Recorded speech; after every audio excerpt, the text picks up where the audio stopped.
Hello traders and smart investors. आज के इस वीडियो में हम समझने वाले हैं कि सेक्टर एनालिसिस क्या होता है। आप कैसे पहचानोगे कि इस मार्केट में कौन सा सेक्टर चलने वाला है या चल रहा है और कौन सा सेक्टर नहीं चलेगा, या कौन सा सेक्टर साइडवेज रहेगा, या कौन सा सेक्टर में डाउन ट्रेंड है। तो उसको समझने के लिए हम आज की इस वीडियो में समझेंगे कि ओवरऑल सेक्टर एनालिसिस कैसे कर सकते हैं और कैसे सेक्टर्स के बीच में कंपेयर कर सकते हैं। तो अभी तक अगर आपने हमारे चैनल को सब्सक्राइब नहीं किया है तो चैनल को ज़रूर सब्सक्राइब कर लें, क्योंकि हम ऐसे ही रिसर्च बेस्ड और जो आपकी वेल्थ क्रिएशन की जर्नी में स्टॉक मार्केट की नॉलेज को इन्हांस करे, उसमें वैल्यू ऐड करे, ऐसी वीडियोस लाते रहते हैं। तो ये सेक्टर एनालिसिस सीरीज़ का सेकंड वीडियो है। तो चलिए शुरू करते हैं। तो सबसे पहले हम यहाँ पर समझ लेते हैं कि सेक्टर और इंडस्ट्री में क्या डिफरेंस है। तो सेक्टर यहाँ पर देखो, जैसे कि एक अम्ब्रेला बना रखा है और यहाँ पर एक एग्जांपल लिया है कि सेक्टर हो सकता है फाइनेंशियल सर्विसेज।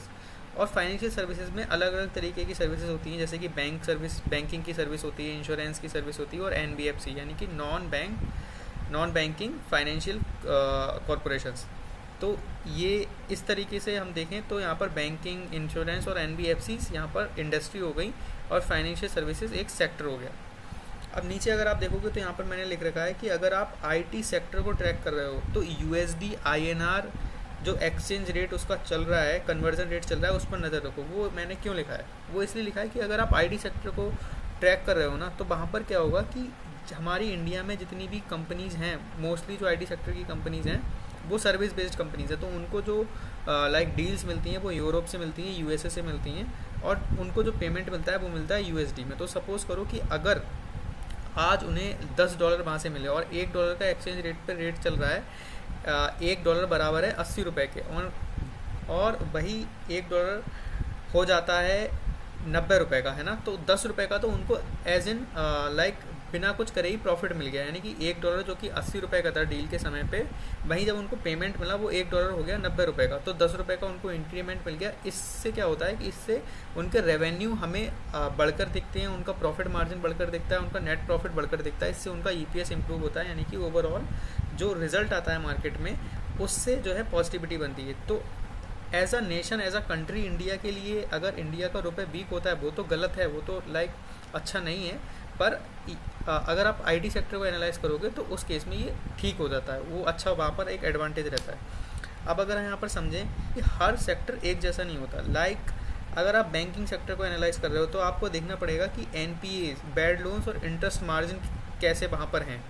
अगर आप एयरलाइन सेक्टर को एनालाइज कर रहे हो तो वहाँ पर कुछ और रेशियो होंगे, वहाँ पर रेशियो होगा कॉस्ट पर सीट का, ऑक्यूपेंसी रेट्स होगा, तो वो आपको एनालाइज करने पड़ेंगे। वहीं अगर आप हैवी एमएफजी के सेक्टर को एनालाइज कर रहे हो तो आपको देखना पड़ेगा कि वहाँ पर प्रोडक्शन कैपेसिटी कैसी है, वहाँ पर सीमेंट और स्टील की सप्लाई कैसी है, वहाँ पर सेल्स वॉल्यूम कैसे हैं। और वहीं अगर आप एफएमसीजी कंपनी को एनालाइज कर रहे हो या फिर सेक्टर को एनालाइज कर रहे हो तो वहाँ पर प्राइसिंग पावर, ब्रांड पावर और डिस्ट्रीब्यूशन नेटवर्क को आप एनालाइज करोगे, चेक करोगे कि वहाँ पर ये सब चीज़ कैसी है। तो यहाँ पर लाइक कहने का मतलब है कि एक ही फार्मूला, एक ही तरीके की अप्रोच सारे सेक्टर में लगाना सही नहीं है। अगर आप लगाओगे तो आपका एनालिसिस गलत होगा।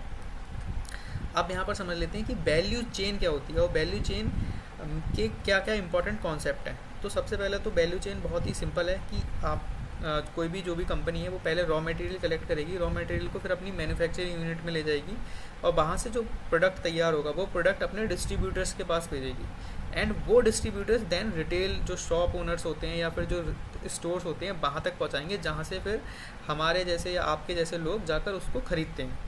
अब यहाँ पर कॉन्सेप्ट आ जाते हैं इंपॉर्टेंट कि बैकवर्ड इंटीग्रेशन है उस कंपनी में या फॉरवर्ड इंटीग्रेशन है या फिर वो एक लीन ऑर्गेनाइजेशन है। तो बैकवर्ड इंटीग्रेशन क्या होता है, बेसिकली बैकवर्ड इंटीग्रेशन होता है कि वो कंपनियां या फिर वो जो बिजनेसेस जो कि अपना रॉ मटेरियल खुद प्रोड्यूस करते हैं, जैसे कि यहाँ पर एग्जांपल है टाटा स्टील का।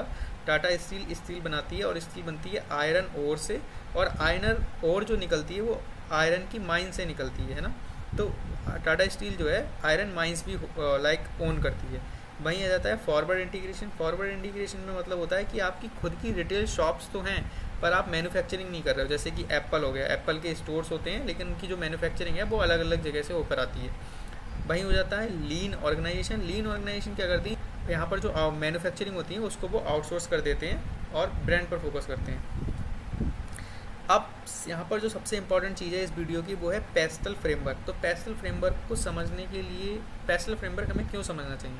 पेस्टल फ्रेमवर्क हमें इसलिए समझना चाहिए क्योंकि हमें ये पूरी इकोनॉमी का मैक्रो व्यू दे देता है। तो आप समझो कि जब भी कोई इन्वेस्टर जो बाहर बैठा है और वो उसे किसी दूसरी कंट्री में इन्वेस्ट करना है, तो वो पेस्टल फ्रेमवर्क का यूज़ करता है। और इसका फुल फॉर्म है political, economic, socio culture, technological, legal and environmental. तो बेसिकली क्या होता है, अगर कोई इन्वेस्टर है एक्स कंट्री का है और वो बाई कंट्री में इन्वेस्ट करना चाहता है, तो वो बाई कंट्री में क्या देखेगा? वो देखेगा कि बाई कंट्री में पॉलिटिकल स्टेबिलिटी है या नहीं, वहाँ पर इकोनॉमी कैसे चल रही है, इकोनॉमिक साइकिल कैसे चल रही है, वहाँ पर इंटरेस्ट रेट लो हैं, इन्फ्लेशन हाई तो नहीं है। फिर वहाँ पर देखेगा कि वो सोशियो कल्चरल कैसा है, मतलब सोसाइटी का कल्चर कैसा है, वहाँ पर यूथ किस चीज़ में इंटरेस्टेड है, वहाँ पर फेस्टिवल कौन कौन से होते हैं, मतलब वहाँ पर बेसिकली लोगों का रहन सहन कैसा है। फिर देखेगा कि लोगों का, यूथ का टेक्नोलॉजी में इंटरेस्ट है या नहीं, वो नए नए इनोवेशन और गैजेट्स को परचेज़ करना या फिर उसमें उनका इंटरेस्ट शो करते हैं या नहीं। दूसरा देखेगा कि वहाँ पर बिज़नेस करना, वहाँ पर जो कंट्री के लॉज हैं वो कितना फेवरेबल हैं बिज़नेस करने के लिए। फिर आ जाता है एनवायरनमेंट का मतलब है कि वहाँ पर एनवायरमेंटल इश्यूज़ तो नहीं है, बहुत ज़्यादा पॉल्यूशन तो नहीं है। अगर जैसे कि इंडिया में अगर हम देखें तो दिल्ली में बहुत ज़्यादा पॉल्यूशन है, तो वहाँ पर काम करना ही एक तरह से बहुत ज़्यादा चैलेंज है। और इन्वायरमेंटल का यहाँ पर मतलब है कि इन्वायरमेंटल कंप्लाइंस क्या क्या है ना, मतलब उस इन्वायरमेंट के जो कानून हैं वो क्या बहुत टफ तो नहीं है, वो सारी चीज़ें यहाँ पर देखते हैं बिजनेस के पॉइंट ऑफ व्यू से। तो इसको बोलते हैं पेस्टल फ्रेमवर्क, ये भी बहुत ज़्यादा इंपॉर्टेंट होता है। अब यहाँ पर अगर हम देखें कि किसी भी सेक्टर को जब आप एनालाइज कर लोगे ना, उस सेक्टर में क्या होगा, दो तरीके की कंपनी होंगी मेनली। एक होंगी लार्ज कंपनी, दूसरी होंगी स्मॉल कंपनी। तो लार्ज कंपनी जैसे कि यहाँ पर एग्जांपल लिया है रिलायंस जियो का। तो रिलायंस ने जब जियो लॉन्च किया तो रिलायंस एक बहुत बड़ी कंपनी थी, उनके पास डीप पॉकेट्स यानी कि बहुत ज़्यादा पैसा था और वो किसी भी क्राइसिस को ईजीली सर्वाइव कर सकते थे। और इसी की वजह से रिलायंस ने क्या करा कि 6 मंथ का लोगों को एक ऑफ़र दिया कि 6 मंथ तक आप सिम खरीदो और आपको रिचार्ज फ्री मिलेगा, है ना, आपको इंटरनेट फ्री मिलेगा।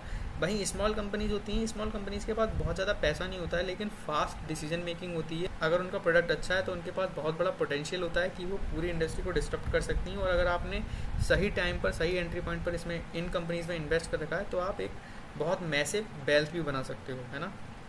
तो ये लार्ज वर्सेस स्मॉल कंपनीज़ का क्या इशू होता है वो मैंने आपको एक्सप्लेन कर दिया है। अब यहाँ पर एक और फैक्टर होता है कि ओल्ड कंपनीज़ के पास नेटवर्क तो होता है बहुत अच्छा, पर न्यू कंपनीज़ के पास लीगेसी इश्यूज़ नहीं होते हैं। लीगेसी इश्यूज़ का मतलब होता है कि वहाँ पर डिसीजन मेकिंग बहुत फास्ट होती है ना, वहाँ पर ऐसा नहीं होगा कि अगर एक डिसीजन लेना है तो हायरार्की में आपको बहुत ज़्यादा ऊपर तक जाना पड़ रहा है, फिर वहाँ से फिर डिसीजन बन के आ रहा है, तो वो सारी चीज़ें स्मॉल कंपनीज़ में बच जाता है। अब यहाँ पर अगर हम देखें फोकस एंड सब्स्टिट्यूट की बात हो रही है, तो बेसिकली कंपटीशन को कैसे एनालाइज करना है उसकी बात हो रही है। तो यहाँ पर अगर हम देखें तो टारगेट मार्केट को पहले समझते हैं। जैसे कि मारुति है, तो मारुति क्या है, मारुति टारगेट करती है इंडिया के मिडिल क्लास को, है ना। तो यहाँ पर मास मार्केट है उसके पास। वहीं मर्सिडीज़ है, मर्सिडीज़ टारगेट करती है जो लोग लग्जरी चाहते हैं ना। तो इन दोनों कंपनीज़ का कोई बहुत ज़्यादा कंपैरिजन नहीं है, है ना। मारुति की कार आपको 3 लाख से 6 लाख में मिल जाएगी, वहीं मर्सिडीज़ आपको 40 लाख 50 लाख में मिलेगी। तो ये जो दो कंपनीज़ हैं वो दोनों एक सेक्टर की हैं, पर दोनों में बहुत ज़्यादा डिफरेंस है। अब यहाँ पर देखें सब्स्टिट्यूट का जो सबसे बड़ा खतरा होता है वो सेम इंडस्ट्री से नहीं होता है, वो होता है कि नई टेक्नोलॉजी से। जैसे कि जो स्मार्टफोन्स जब आए तो उन्होंने डिजिटल कैमरा को रिप्लेस कर दिया, तो ये हो गया सब्स्टिट्यूशन। ओके, अब ये वीडियो मैं लेकर आया था कि आप कैसे सेक्टर को एनालाइज कर सकते हो, कैसे सेक्टर के बीच में कंपैरिजन कर सकते हो, ताकि आपको एक समझ बढ़े आपकी, और कैसे आप अपने डिसीजन मेकिंग को इन्वेस्टमेंट में अच्छा बना सको। तो अगर आपको हमारा कंटेंट पसंद आ रहा हो और हम आपको वैल्यू प्रोवाइड कर पा रहे हो तो प्लीज़ हमारे चैनल को जरूर सब्सक्राइब करें एंड हमें सपोर्ट करें। Thank you.